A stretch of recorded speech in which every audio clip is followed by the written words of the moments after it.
Cultural traditions have a profound impact on family structures, now shaping how families are organized and how members interact with each other.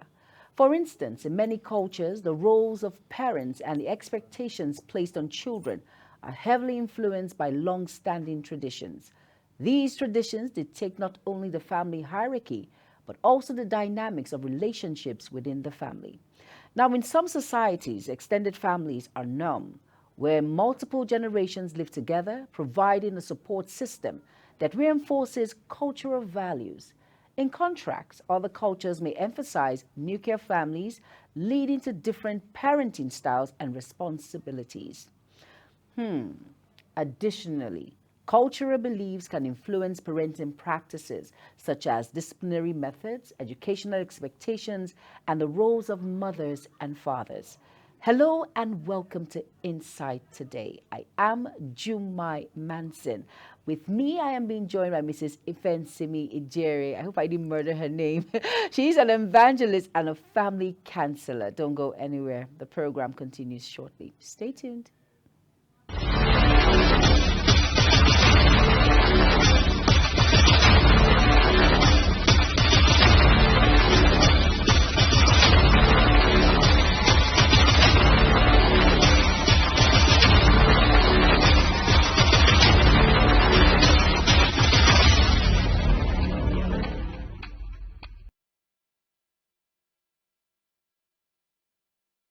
You're welcome back to Insight Today on Global Television. And I am so excited because this individual in front of me, an amazing personality who's an evangelist and a family counselor, no other person than Mrs. Ifan Sini Ijere. And she's here on the program with me on Insight Today. How you doing, ma'am?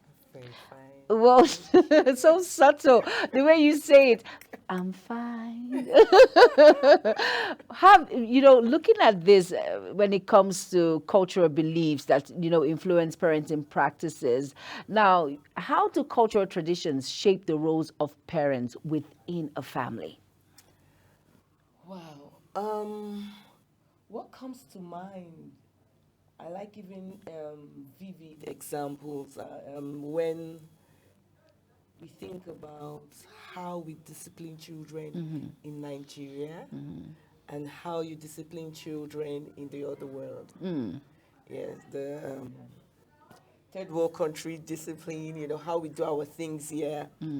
And we can go screaming at a child, which they say is not good. We can go hitting at a child, which they say is not good. And over there, you have to talk to your child like a friend. You can't hit your child. No. It's not allowed. So, looking at a family setting with that kind of belief, it goes a long way to how we get results and the emotional and mental effects. Each of these steps have to do with the child. So, as a child, I know my mom always used to speak out at me. I won't say shout. I would rather say speak out because she's trying to get my attention. Exactly. Because now I'm a mother of 4 boys, and I won't say I want to shout at them. I just want to get their attention. So my voice is raised higher. Not like when I'm talking with them, Okay. So I'm trying to grab their attention to what I'm about to highlight. But in the other world, for a white child, that's trauma.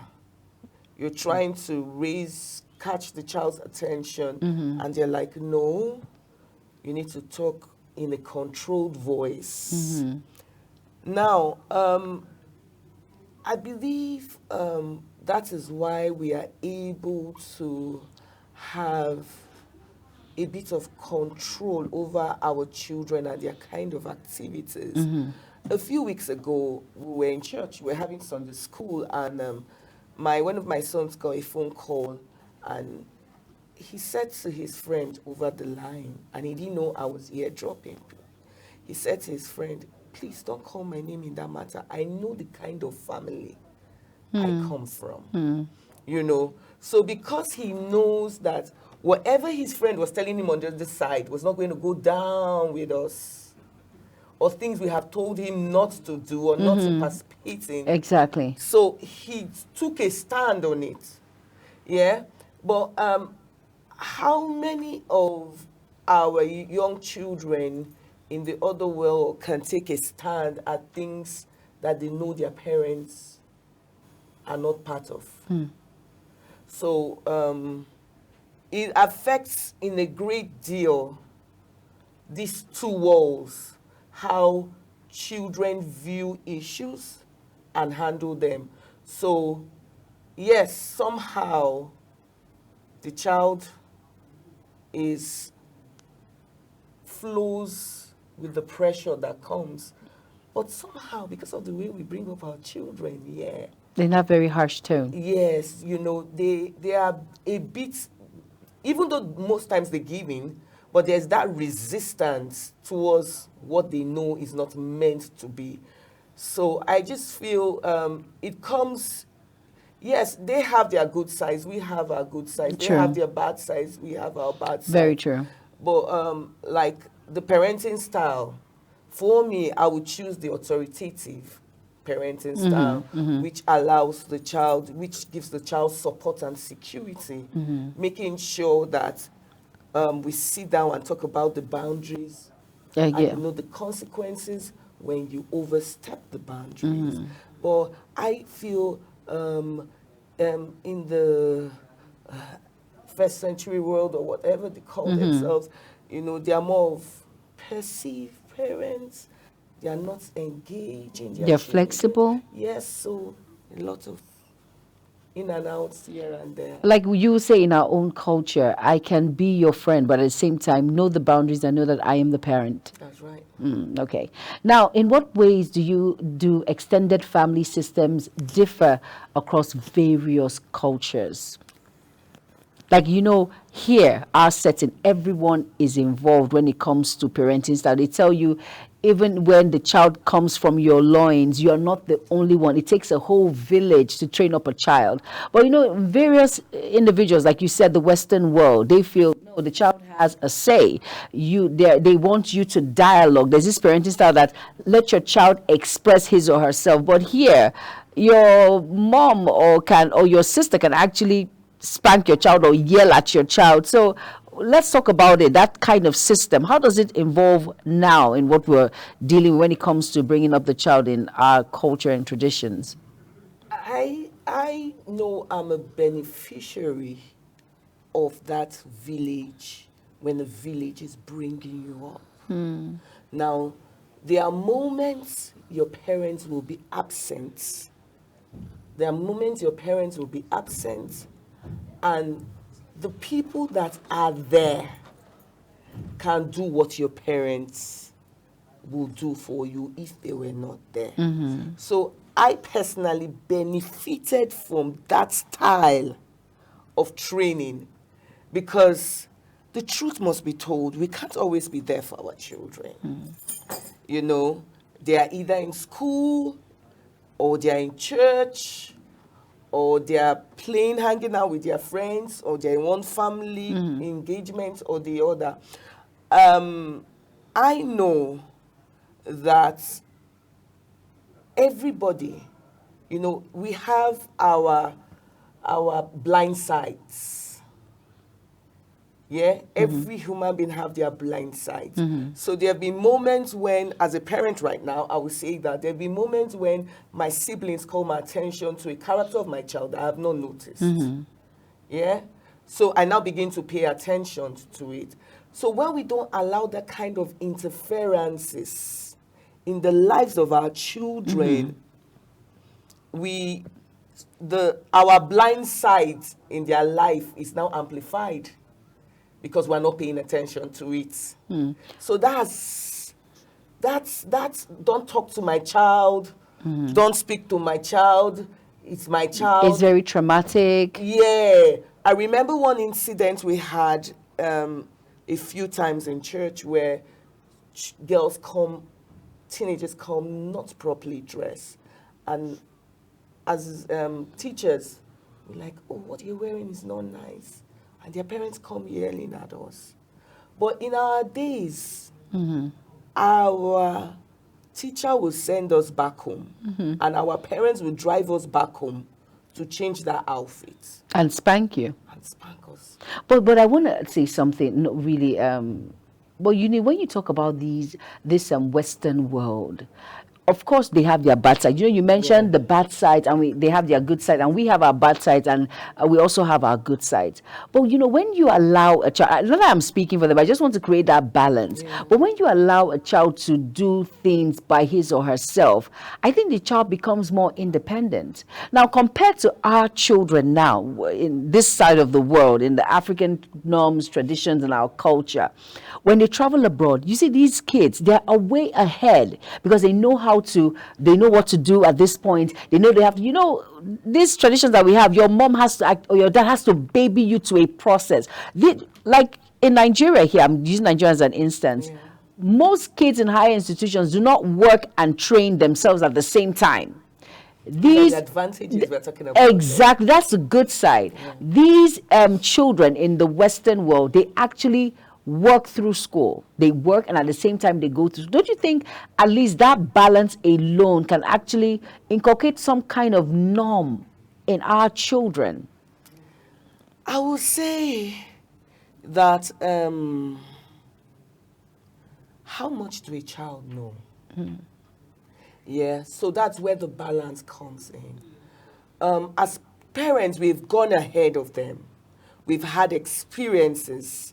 We've had our own downtimes, when we got burnt by things, and we can help navigate them. Yes, it's a good thing that a child can go to school and pay his way through school, and it makes them independent. But that's why I talk about the authoritative way of parenting a child, where there's that balance. So there's a pull and there's a pull. So the child knows his boundaries. Okay, you can go this far and you can come back. Your parents can pull you back. There's sorts of security. In that independence, can we give our children some sorts of security so they don't make the kind of mistakes we've gone through? That's true. Yeah. So, yes, it helps them to be independent, freedom here and there. But about the mistakes and experiences of life that no human being can stop. It just comes with you being a human being. Yeah. Let me ask a question on cultural beliefs. Now, how does cultural belief play in child rearing practices within families? When we look at the cultural beliefs in which we have our norms, we have our values. We as Africans, we know that a woman is supposed to be submissive for as much as you want to work, and at the same time you want to do other things, you need to be submissive. You want to understand that there is something called home training that you have. You must protect the integrity of your name. Now, a child living that whole environment, that whole aspect when it comes to where you're from and going out, how does a child still inculcate this in whatever he or she does outside the shores of parents, outside the shores of where he or she lives?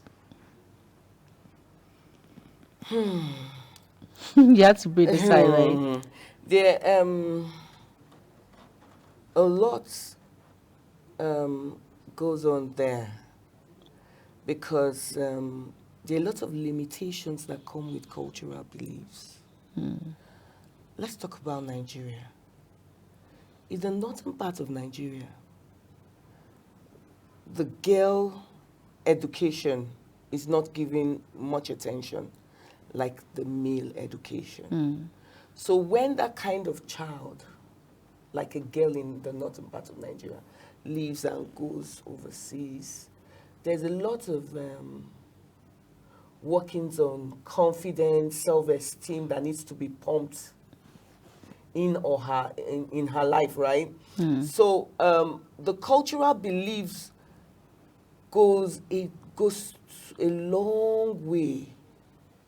That's why you hear them say the northern girls are calm. They are calm, very, Very calm. calm because of our cultural, the way we are brought up. We are brought up to be calm. We are brought up to, I'm proudly one. You know, we are told nobody hears your voice. Now you go overseas where the female voice is heard. Exactly. So you need to unlearn and learn. Like I always say, life is about learning. So when you get to a stage, like when you go out there and you realize that your voice can be heard, it will be a disservice to yourself for your voice not to be heard. But I want to ask a question. But what if you're from a background where you have to condole yourself in a manner that your voice should not be heard? How would you bypass all of that? That's why I'm saying we need to unlearn and learn. Okay. All right. I'm just going to leave it there. She says you have to learn and unlearn at the same time. Let's quickly go on a very quick break. The program continues shortly. Remember, it's Inside Today. Do not go anywhere. Stick around.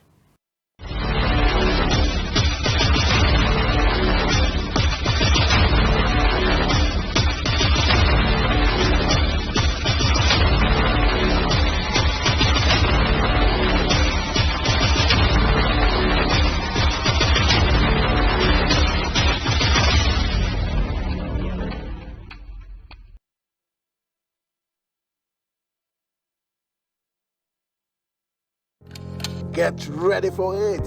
Inside Today brings you issues relating to family, peer pressure, drugs, substance abuse, societal and topical issues making rounds.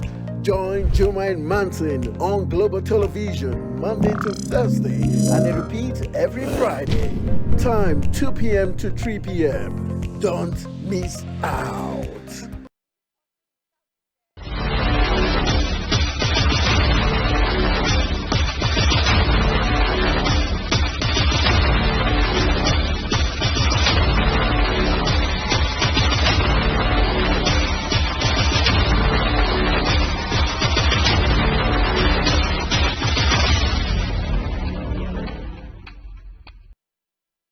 You're welcome back. And if you're just tuning in, this is Inside Today on Global Television. And we're looking at a very sensitive topic, which I've been talking about with my very good friend, Mrs. Ifensimi. And, talking about cultures, traditions, and the role in which it plays when it comes to parenthood and balancing it all. Now, so many people have a lot to say when it comes to culture and traditions.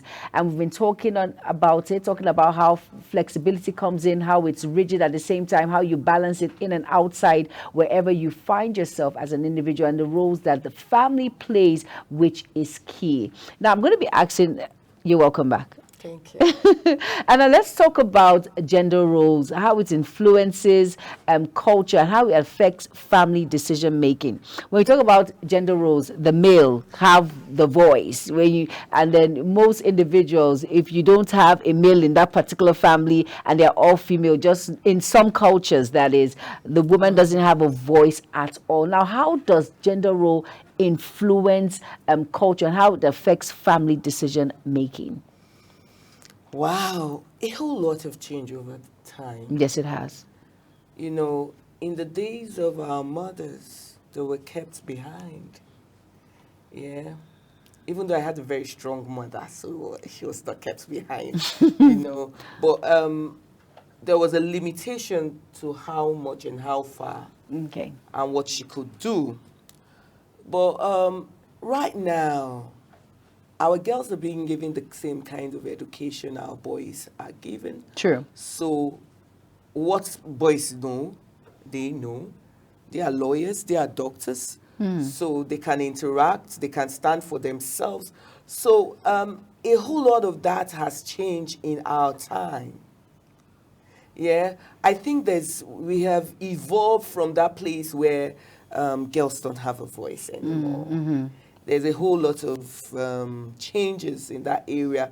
And so that means our decisions have changed. Very true. Because okay, let me give this typical pictorial example. A man goes to work and a wife goes to work, like how we are right now. We are out of the house. And both come back tired.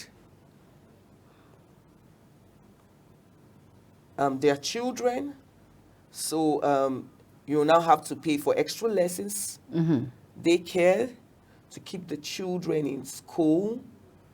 So a lot of, because of the roles women are now taking, we are no more sitting at home like it used to be.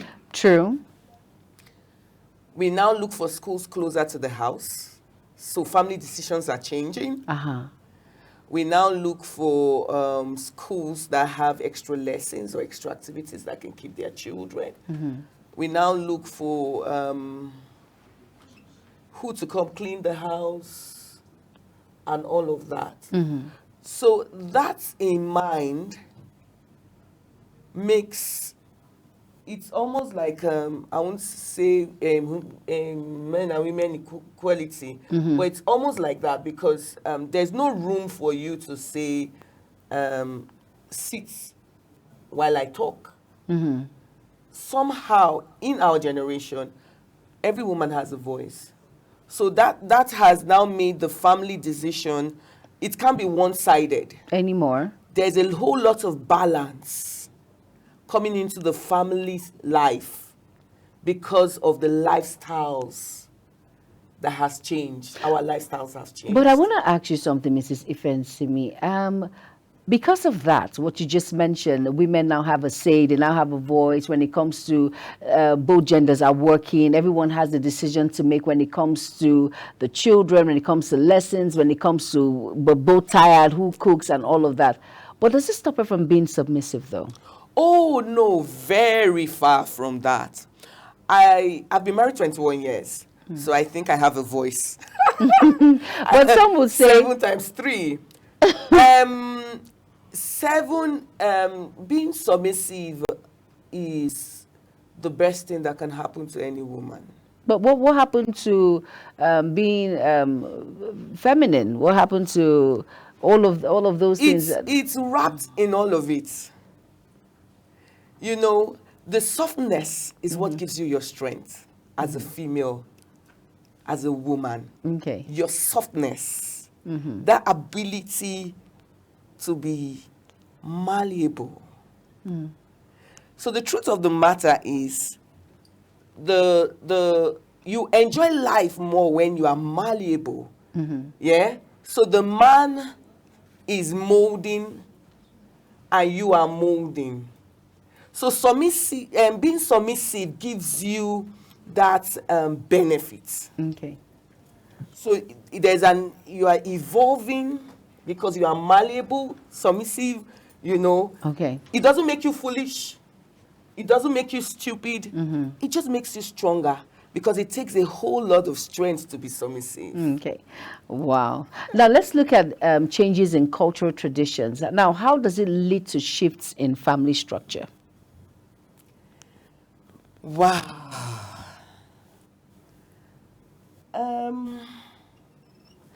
Yes. A whole lot has changed with the structures on ground right now. It's more of what we knew our homes to be. You know, there's an uprooting because there's a physical, mental, and emotional evolving of personalities. So the strong personalities of women that used to be overshadowed is now surfacing. So the whole structure, so it's almost like a 50-50 kind of thing. I would like to say that, you know, but you know, everybody's now strong on their feet. Exactly. Everybody can afford what the next person, you can buy yourself a car, you can buy yourself a house. So it just affects how, so it's like women are now being more careful. Okay. Men are now being more careful. Okay. Because the whole family structure has changed. There's now a balance. There's now a balance. I like that. So you can't. It's no more. I'm the head. Okay. You know those statements. I'm the head. Kind of reminding. So we don't things. get that anymore. Yes, we really don't get that. It doesn't really come into play anymore because Okay. everybody's hand is on the plow, working so hard to make things happen. An amazing time with you. Thank you so much, Mrs. Ifan Simni, for Ijeri, for being a part of the program. And of course, she is an evangelist and a family counselor. Now, overall, understanding the influence of cultural traditions on family structures is essential for recognizing the diverse ways family function and adapt in a challenging world.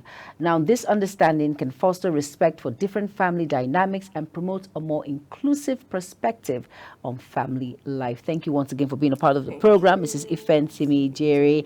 And of course, you are an evangelist and family counselor. I am Jumai Manson. Thank you all so much for being a part of the program. It's Inside Today. Have an amazing day ahead. Bye-bye.